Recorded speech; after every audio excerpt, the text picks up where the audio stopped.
환영합니다. iam퍼럼입니다. 오늘은 OnePlus 15R의 새 기기를 어떻게 설정하는지 안내해 드리겠습니다.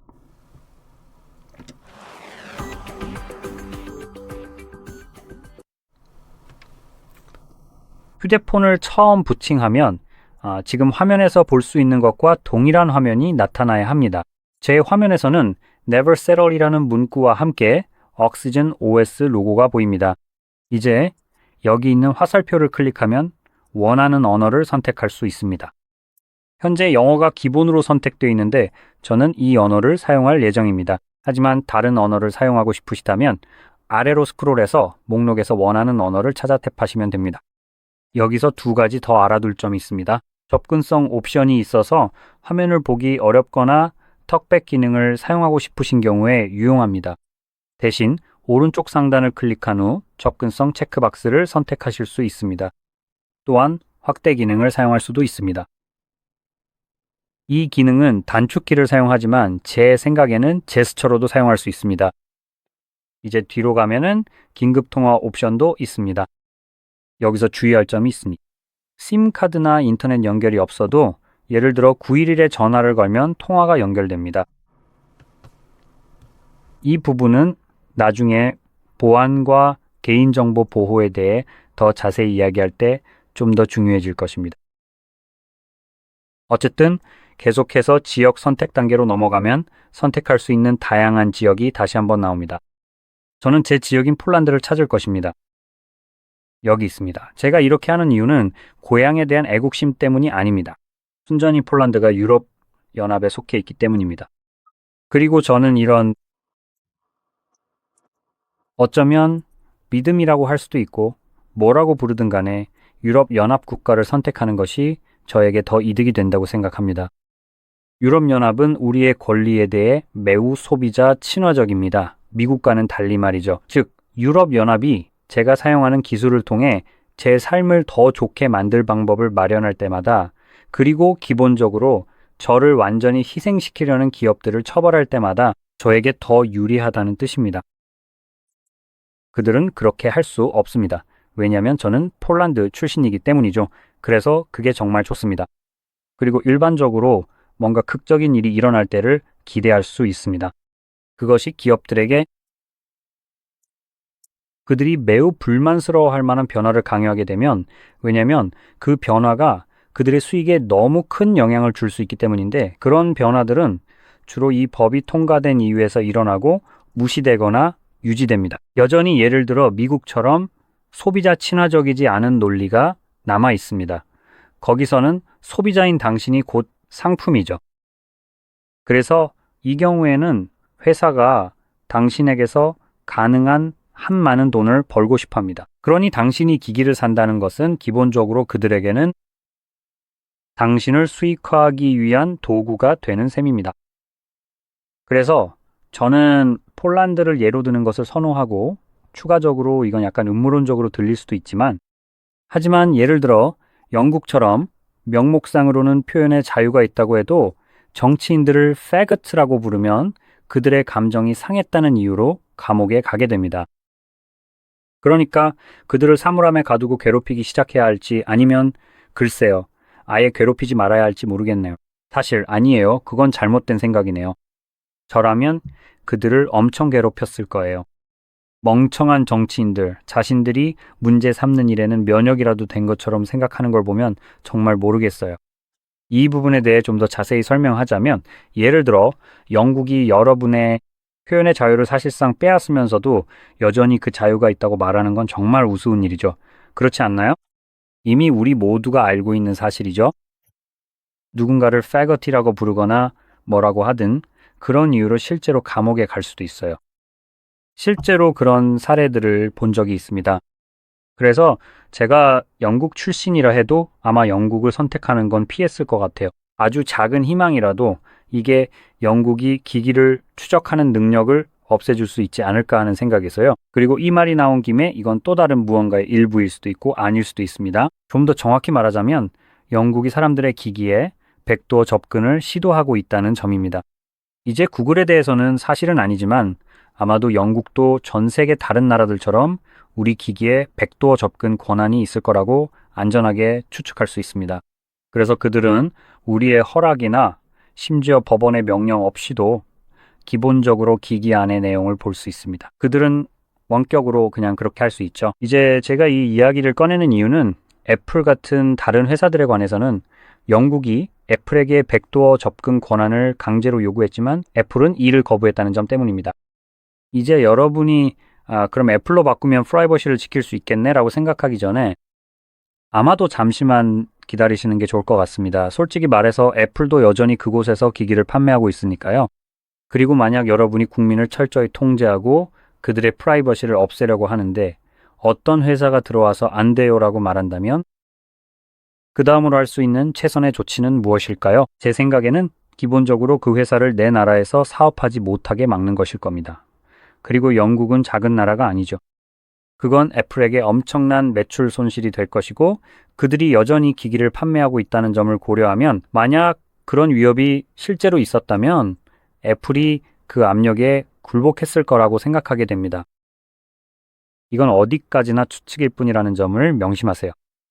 그리고 만약 그들이 그런 일에 동의했다면 아마도 비밀유지 계약을 강요받았을 가능성이 높습니다. 그래서 여러분이 애플 사용자이든 애플이든 사용자들에게 그들의 데이터가 실제로는 보호받지 못하고 있고 정부가 자유롭게 접근할 수 있다는 사실을 알릴 수 없게 되는 거죠. 그래서 이런 이유들 때문에 저는 영국을 피하고 싶다는 게 한 가지 이유입니다. 그리고 일반적으로 만약 여러분이 저처럼 기기에서 프라이버시를 정말 중요하게 생각한다면 그래핀 OS 같은 것을 한번 살펴보는 것도 좋을 것 같습니다. 그래핀 OS는 주로 구글 픽셀에서 사용할 수 있는 안드로이드의 다른 버전입니다. 하지만 대부분의 기기들도 자체적으로 그래핀 OS와 비슷한 버전들을 가지고 있어서 사람들이 이런 소프트웨어를 각 기기에 맞게 개발하기 때문에 비슷한 것을 찾아보는 것도 좋을 것 같습니다. 자, 이제 다음으로는 법적 정보, 그리고 사용자 동의서, 개인정보 보호 정책, 데이터 보안에 대해 이야기하겠습니다. 마지막 항목은 좀 웃기기도 한데 구글이 여러분의 데이터를 실제로 판매하고 수익화한다는 점을 생각하면 그렇죠. 그래서 어떤 종류의 보안인지 잘 모르겠네요. 넘어가겠습니다. 이제 다른 기기를 사용해서 설정하는 단계인데 방금 닫아버린 팝업 때문에 제 휴대폰을 다시 꺼내볼게요. 그러니까 그냥 다시 떴네요. 보시다시피 새 기기를 설정할 수 있고 이 방법은 좀 별로긴 하지만 가능합니다. 이건 구글을 통해서 하는 건데 구글을 사용하는 게 최선의 방법은 아니에요. 이 방법을 추천하진 않지만 혹시 관심이 있을 수도 있으니 설명은 해드릴게요. 이렇게 하면 이전 기기에서 구글 계정을 새 기기로 옮길 수 있습니다. 방금 보여드린 것처럼 이 새 기기가 바로 그 대상이에요. 이렇게 하면 해당 구글 계정에 연결된 모든 정보가 옮겨지게 됩니다. 여기에는 플레이스토어, 오직 플레이스토어만 해당해서 다운로드한 앱 내에 저장된 모든 통화 기록, 클라우드에 동기화된 연락처, 그리고 구글 포토에 동기화된 사진들이 포함됩니다. 구글 포토는 15GB로 제한되어 있는 걸로 알고 있어요.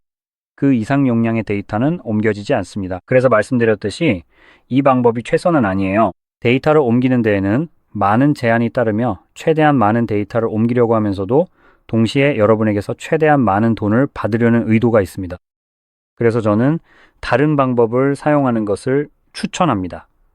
이 휴대폰들에서는 훨씬 더 뛰어난 데이터 이동 방법이 있기 때문입니다. 이 방법에 대해서는 영상 마지막에 말씀드릴 예정인데 이 기기들의 기본으로 설치되어 있는 애플리케이션입니다. 아무튼 저는 이 부분은 건너뛰도록 하겠습니다. 그리고 이제 여기서 바로 와이파이 네트워크에 연결할 수 있습니다. 이 기기는 eSIM을 지원하기 때문입니다. 만약 eSIM을 추가할 계획이라면 와이파이 네트워크가 필요하니 eSIM을 추가할 생각이 없다면 와이파이에 연결하세요. 그리고 혹시 이런 식으로 심카드를 그냥 삽입하고 싶으시다면 이 단계는 건너뛰셔도 됩니다. 네트워크에 꼭 연결하고 싶지 않다면 신경 쓰지 않으셔도 됩니다. 하지만 집이 아니어서 연결할 수 없다면 걱정하지 않으셔도 됩니다. 그래서 저는 이 단계를 건너뛰었고 다음 페이지로 넘어가면 잠금 해제 방법을 선택하는 화면이 나옵니다.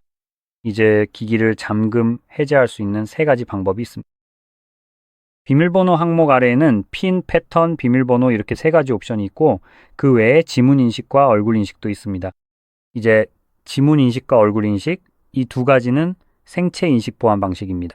하지만 생체 인식 보안은 100% 신뢰할 수 있는 것은 아니기 때문에 기기가 생체 인식으로 잠금 해제를 거부하는 경우가 있을 수 있습니다. 예를 들어 얼굴이나 손가락에 아주 작은 흠집이 생겼을 때도 그렇죠. 항상 더 나은 방법? 아니면 더 나을 수도 있지만 어쨌든 더 신뢰할 수 있는 방법으로 기기의 잠금을 해제할 수 있습니다. 그게 바로 핀, 패턴 또는 비밀번호인데 어떤 것을 선택했느냐에 따라 다릅니다. 또한 여기서 그냥 건너뛰어서 기기를 아예 보호하지 않을 수도 있습니다. 하지만 휴대폰에는 여러분의 개인정보가 들어있기 때문에요. 그리고 만약 이 기기를 잃어버리는 일이 생긴다면 실제로 보호 기능을 설정해 두는 것이 훨씬 더 낫고 훨씬 더 안전하다고 말씀드릴 수 있습니다. 그래서 누군가가 그 휴대폰을 주운다고 해도 여러분의 모든 개인 정보에 쉽게 접근할 수 없게 됩니다. 예를 들어 저장된 모든 연락처, 사진 또는 그 밖의 다른 모든 것들이요. 그래서 이 목적을 위해 저는 패턴을 선택하겠습니다. 그런데 안타깝게도 원플러스는 그들의 사용자들이 IQ가 실온 수준이라고 생각하는 것 같습니다. 그래서 비밀번호를 기억해야 한다는 것을 알려주면서 계속 진행하기 전에 5초 타이머를 줍니다. 와우, 장난하나. 어쨌든 비밀번호를 설정했으니 이제 완료를 클릭할 수 있습니다.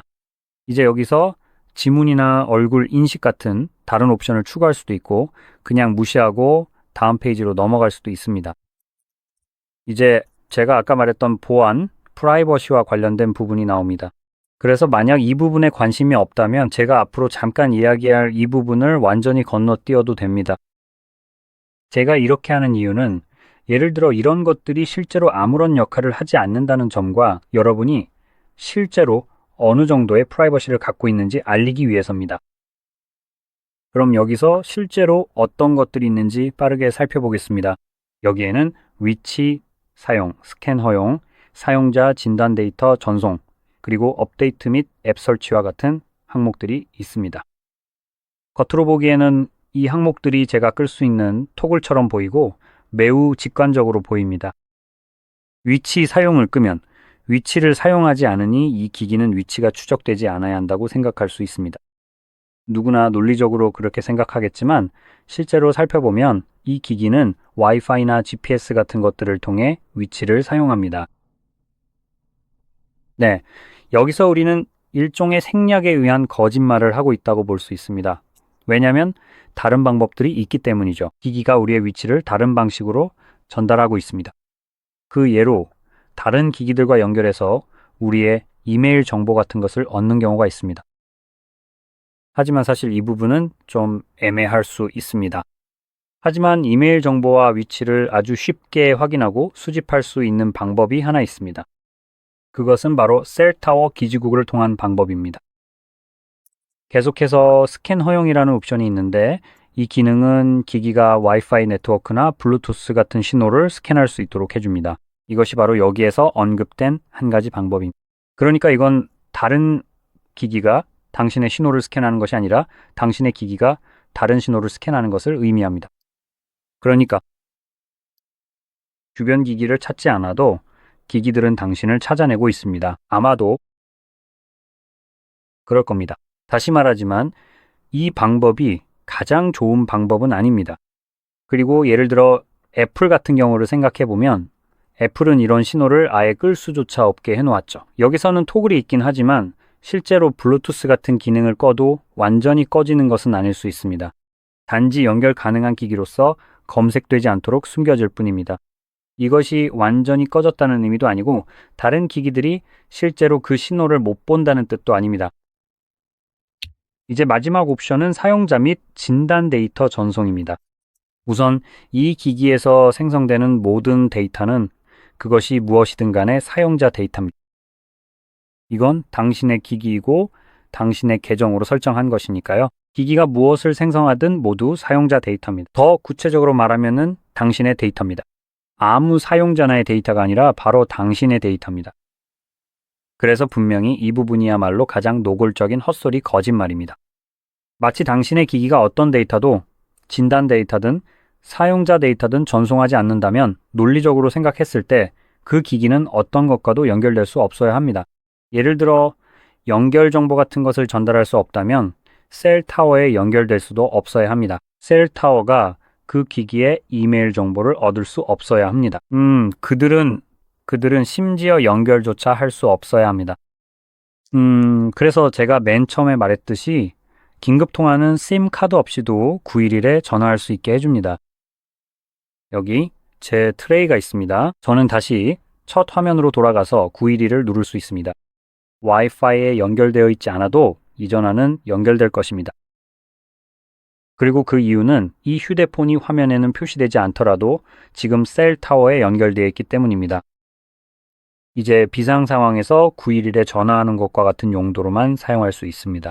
하지만 그럼에도 불구하고 지금 연결되어 있습니다. 따라서 여기 있는 대부분의 사항들을 위반하고 있는 셈입니다. 그러니까 제가 말했듯이 여기서 그냥 일부러 사실을 누락해서 거짓말을 하고 있는 겁니다. 그리고 이건 주로 구글이 여러분을 속이고 있는 것과 다름없습니다. 이제 마지막은 업데이트 및 앱 설치 이 옵션은 여기서 여러분이 애플리케이션을 관리하거나 업데이트를 제거하거나 아니면 그냥 꺼버리는 등의 작업을 할 수 있다고 언급하고 있습니다. 하지만 다시 한번 저는 일부러 사실을 누락해서 거짓말을 하고 있습니다. 설정에는 기기의 업데이트를 비활성화할 수 있는 옵션이 있습니다. 예를 들어 이 기기가 안드로이드 17을 받게 된다면 그걸 꺼버릴 수 있고 이 기기는 절대 안드로이드 17로 업데이트되지 않습니다. 네, 감사합니다. 겉으로 보기엔 원하지 않는다면 꽤 괜찮아 보이죠? 애플리케이션도 마찬가지입니다. 애플리케이션은 스스로 다운로드 됩니다. 구글 애플리케이션은 보통 스스로 업데이트 됩니다. 이것도 꺼버릴 수 있습니다. 업데이트를 제거할 수도 있습니다. 만약 안드로이드의 기본 애플리케이션이라면 앱 자체를 완전히 삭제할 수는 없지만 함께 제공된 업데이트나 이후에 설치된 업데이트는 삭제할 수 있습니다. 그리고 당연히 직접 다운로드한 다른 애플리케이션들은 삭제할 수 있습니다. 그래서 그건 정말 좋은 점이죠. 이제 여기서 언급되지 않은 것은 OTA 업데이트입니다. 오버 더 에어, 즉 무선 업데이트라는 멋진 표현이죠. 이것은 구글이 당신의 허락이나 인지 없이 원하는 어떤 것이든 당신의 기기에 강제로 설치하는 숨겨진 방법입니다. 왜냐하면 이 방식은 예를 들어 기기 업데이트와 같은 당신의 선택권을 완전히 무시하기 때문입니다. 지금 내가 정말로 알 수 있는 한 당신이 기기 업데이트를 하지 않기로 선택했다고 해서 예를 들어 안드로이드 업데이트처럼 단순히 업데이트라고 표시되어 있지만 그게 꼭 업데이트를 의미하는 건 아닙니다. 내가 정말로 볼 수도 없고 막을 수도 없는 방식으로 내 등 뒤에서 일어납니다. 그래도 여전히 업데이트입니다. 이건 OTA 무선으로 이루어집니다. 업데이트라는 단어를 쓰지 않을 뿐 사실상 업데이트입니다. 그리고 약간의 배경 설명을 드리자면 구글은 얼마 전 2025년 말에 기능이라고 부를 수 있을지조차 의문인 어떤 기능을 도입하려 했습니다. 그 기능은 사용자가 알 수 없는 출처의 서드파티 애플리케이션을 설치하지 못하도록 막는 것이었습니다. 플레이 스토어에서 받은 것이 아니라면 설치할 수 없게 되는 것이었습니다. 해당 애플리케이션의 개발자가 구글에 일종의 몸값을 지불하지 않는 한 말이죠. 이것은 구글이 사용자들이 악성 코드가 포함된 애플리케이션을 설치하지 못하도록 막으려는 방식이었습니다. 하지만 이제는 광고를 없애주는 유튜브, 리벤스트 같은 좋은 앱들도 설치하지 못하게 막으려 하고 있습니다. 왜냐하면 그게 바로 구글이 돈을 버는 방식이기 때문이죠. 그리고 웃기게도 그들은 랜섬웨어를 받고 있었습니다. 그런데 이 이야기에서 그들이 절대 언급하지 않은 한 가지는 바로 자기들 뒷마당인 플레이스토어에 악성 코드 앱이 있다는 자기들만의 문제였습니다. 하지만 그건 이미 플레이스토어에 올라와 있으니 그들은 전혀 신경 쓰지 않습니다. 이미 그걸로 돈을 벌고 있으니까요. 만약 그게 바이러스를 퍼뜨린다 해도 뭐 어쩔 수 없죠. 수수료는 이미 챙겼으니 상관없습니다. 하지만 수익화가 안 되거나 수익을 뺏는 앱들이 문제였죠. 당장 우리 수익이 줄고 있으니까요. 리벤스 사용을 추천합니다. 어쨌든 그게 OTA 업데이트를 통해 우리 기기에 강제로 설치됐을 거예요. 그러니까 안드로이드 업데이트를 비활성화해도 이건 여전히 여러분의 기기로 강제로 전송됐을 겁니다. 정말 멋지죠? 그쵸? 이제 여러분의 걱정을 좀 덜어드리고 싶네요. 그들이 일부 정책을 철회해서 앞으로는 서드파티 앱도 설치할 수 있을 것 같습니다. 아마도요. 솔직히 말해서 구글이잖아요. 지금도 우리 허락 없이 억지로 밀어넣을 수도 있고 그냥 헛소리일 수도 있죠. 그런데 어쨌든 공식적으로는 정책을 철회했다고 합니다. 그리고 이제 서드파티 앱 설치를 훨씬 더 번거롭게 만들겠다는 거잖아요. 그래도 여전히 설치는 가능하고 개발자들이 그걸 위해 돈을 뜯기지는 않을 겁니다. 왜냐하면 그들이 부르는 명칭이 약간 다르긴 했거든요. 그들은 기본적으로 앱을 설치할 수 있도록 서명해주는 대가로 수수료를 받으려 했어요. 하지만 논리적으로 보면 그건 사실상 몸값을 요구하는 거였죠. 그래서 그게 도입되면 여전히 OTA 업데이트를 통해 기기에 설치될 겁니다. 이제 그 업데이트에 대해 얘기하자면 어디서든 원하는 곳에서 다운로드 할 수 있는 앱이 있는데 그걸로 기기에서 실행 중인 백그라운드 프로세스를 볼 수 있습니다. 그리고 거기서 실행 중인 OTA 업데이트 서비스를 찾아서 그냥 바로 삭제할 수 있습니다. 하지만 그렇게 하기 전에 한 가지 경고하고 싶은 게 있는데 그 서비스들은 기기에 보안 패치를 설치하는 역할도 합니다. 그래서 만약 당신의 휴대폰에 아니면 구글이나 다른 누군가가 안드로이드 최신 버전에서 해커들이 악용할 수 있는 취약점을 발견하면 구글은 그걸 패치해야 할 의무가 있습니다.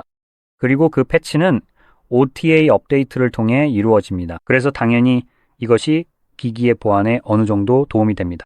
하지만 이런 기기들은 이제 법적으로 보통 최대 5년까지 유지 관리가 되며 그 시점이 되면 수명이 끝나고 새 휴대폰을 사야 한다고 되어 있습니다. 그래서 5년이 지나면 더 이상 보안 패치를 받지 못하게 됩니다. 하지만 구글이 당신의 기기에 뭔가를 설치하고 싶다면 여전히 그걸 받게 될 거라는 건 확실합니다. 비록 보안 업데이트는 받지 못하더라도 구글이 억지로 밀어넣으려는 쓸데없는 것들은 계속 받게 되는 거죠. 그러니까 그 시점이 되면 OTA 업데이트를 없애버리고 신경 쓰지 않아도 됩니다. 어쨌든 이제 넘어가죠. 여기 추천 서비스들이 몇 가지 있는데 꽤 여러 개가 있습니다. 보시다시피 정말 많습니다. 이 부분을 직접 살펴보실 수 있습니다. 제가 이 중 하나에 대해 이야기하고 싶은데요. 그게 바로 어디 있죠?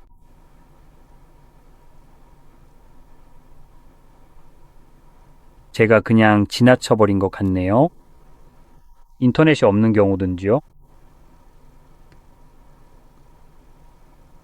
어디 있죠? 여기서는 안 보이네. 아마도 그걸 없앤 것 같네요. 하지만 이건 꼭 언급하고 싶어요. 분명히 아직 있을 텐데 여기에는 그냥 안 보이는 것 같아요. 아, 뭔지 알 것 같아요. 제가 네트워크에 연결되어 있지 않아서 뭔가 바뀌어서 여기에는 안 뜨는 걸 수도 있겠네요. 보통 월페이퍼 캐러셀이나 배경화면 관련 옵션이 있는데요. 이 기능은 무작위로 배경화면을 보여줍니다. 잠금 화면에서 예를 들어 설명하자면 잠금 화면이 있을 때 기기의 잠금을 해제하지 않고 전원 버튼을 누르면 됩니다. 그러면 하나의 배경화면이 나오고 다시 이렇게 하면 그 배경화면이 바뀌게 됩니다. 자, 그 배경화면들은 여러분의 라이브러리나 직접 고른 이미지가 아닙니다. 이 배경화면들은 예를 들어 원플러스에서 선별한 무작위 배경화면들입니다. 이 배경화면들은 파란 하늘처럼 보기 좋고 훈훈한 것부터 다양한 이미지가 있습니다. 예를 들어 벽을 부수거나 여행 가방 혹은 청소하는 가정부, 운동하는 여성 같은 것들도 있습니다. 마지막 예시는 그렇게 나쁘지 않을 수도 있습니다. 당신이 연애 중이 아니고 집에 돌아와서 갑자기 이런 화면을 본다면 말이죠. 왜 잠금 화면에 아무 여자나 배경 화면으로 설정했는지 설명해야 할 겁니다. 이게 얼마나 큰 문제일지 생각해 보세요. 이런 게 보인다면 이 기능은 끄는 게 좋습니다. 설정해서 바로 끌 수 있습니다. 그리고 원플러스에 이런 기능이 있다는 건 확실합니다. 어쨌든 이제 사용자 경험 프로그램으로 넘어가 보죠. 사실 저는 이 부분에 별로 신경 쓰지 않습니다. 이게 뭔지 정확히 읽어볼 수 있지만 기본적으로는 사용자 경험을 개선하기 위해 데이터를 수집하려는 겁니다. 우리는 여러분을 사용자 경험 프로그램에 초대합니다. 뭐 그런 거죠. 그러니까 한마디로 말해서요. 이건 여러분의 데이터를 얻으려고 이런저런 이유를 내세우는 것. 사용자 경험을 개선하겠다는 명목으로요. 네, 사용자 경험을 개선하겠죠. 제가 데이터를 주든 안 주든 상관없이요. 그래서 사실 별로 중요하지 않아요. 다음으로는 내비게이션 설정이 있는데 버튼과 제스처 중에서 원하는 것을 선택할 수 있습니다. 저는 개인적으로 제스처를 더 선호해서 그걸로 계속 사용할 거예요. 하지만 여기서 한 가지 말씀드리고 싶은 점은 선택지가 그렇게 많지 않다는 겁니다. 버튼을 선택하면 보시는 것처럼 뒤로 가기 버튼의 위치를 오른쪽에서 왼쪽으로 바꿀 수 있는 옵션이 제공됩니다. 제스처에는 사실상 아무런 옵션이 없습니다. 하지만 실제로는 그렇지 않고 이 두 가지 토글이나 옵션과 관련된 더 많은 설정이 있습니다. 설정에서 시스템 및 업데이트로 들어가면 됩니다. 거기에서 제스처 내비게이션을 찾을 수 있습니다. 그리고 그 안에서 제스처 전용으로 뒤로 가기 제스처의 민감도를 조절할 수 있습니다. 가이드 바를 숨기거나 표시하고 모서리에서 스와이프해서 실행하는 구글 어시스턴트를 켜거나 끌 수 있으며 하단의 발을 길게 눌러 실행하는 서클 투 서치 기능도 활성화하거나 비활성화할 수 있습니다. 단 가이드 바를 숨기면 이 기능은 사용할 수 없습니다. 그리고 버튼의 경우에도 여기에서 볼 수 있듯이 뒤로 가기 버튼의 위치를 바꾸는 등 몇 가지 옵션이 더 있습니다. 사실 어떤 옵션들이 있는지 정확히 기억나지 않습니다. 이렇게 하면 설정이 마무리되지만 데이터를 옮길 때 사용할 애플리케이션에 대해 아직 보여드릴 게 남아 있습니다. 그 애플리케이션은 두 번째 페이지의 원플러스 폴더맨 위에 있습니다. 검은색과 빨간색이 섞인 아이콘을 찾으시면 됩니다. 흰색 배경의 두 대의 휴대폰 하나는 검은색, 하나는 빨간색과 그 사이에 화살표가 있는 아이콘입니다. 이 앱을 열면 여기서 이 기기가 새 기기임을 선택하시면 됩니다. 이제 이전 기기에서는 그 기기가 무엇이든 상관없이 이 애플리케이션을 열 수 있습니다. 만약 삼성 기기라면 플레이 스토어나 다른 스토어에서 다운로드해야 합니다. iOS, 즉 애플 기기에서도 마찬가지로 할 수 있습니다. 앱스토어에서 다운로드 하실 수 있습니다. 그리고 그 기기에서는 해당 폰을 이전 기기로만 선택할 수 있습니다.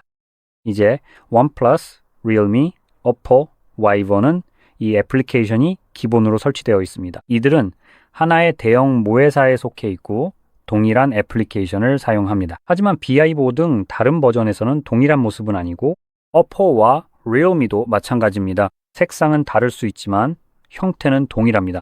말씀드린 것처럼 여전히 같은 애플리케이션이기 때문에 다운로드하지 않고 바로 열어서 연결할 수 있습니다. 그리고 이 기기들이 동일하고 이 앱이 기본으로 설치되어 있기 때문에 실제로는 또한 새 기기와 기존 기기를 선택할 수 있는 섹션이나 옵션도 있는데 만약 기존 기기라면 당연히 정확하게 선택해야 합니다. 여기서는 새 기기를 선택하게 됩니다. 그리고 나서 두 기기가 QR코드를 스캔해서 연결되면 옮기고 싶은 데이터를 선택할 수 있으며 기기의 저장 용량을 제외하면 특별한 제한은 없습니다. 그리고 앱 데이터 등 많은 데이터를 옮길 수 있도록 해줍니다. 앱 데이터는 현재 설정 상태를 담당하고 있습니다. 다크 모드 같은 설정도 그대로 함께 옮겨지기 때문에 라이트 모드로 초기화되지 않고 다크 모드가 유지하게 됩니다. 성능이 정말 뛰어나니 꼭 한번 사용해 보시길 추천드립니다. 구글이 제공하는 기능보다 훨씬 낫습니다. 이제 모든 설명을 마쳤으니 이것을 어떻게 분류할지 말씀드렸습니다. 이 영상이 도움이 되셨다면 좋아요와 구독을 꼭 눌러주세요. 시청해 주셔서 감사합니다.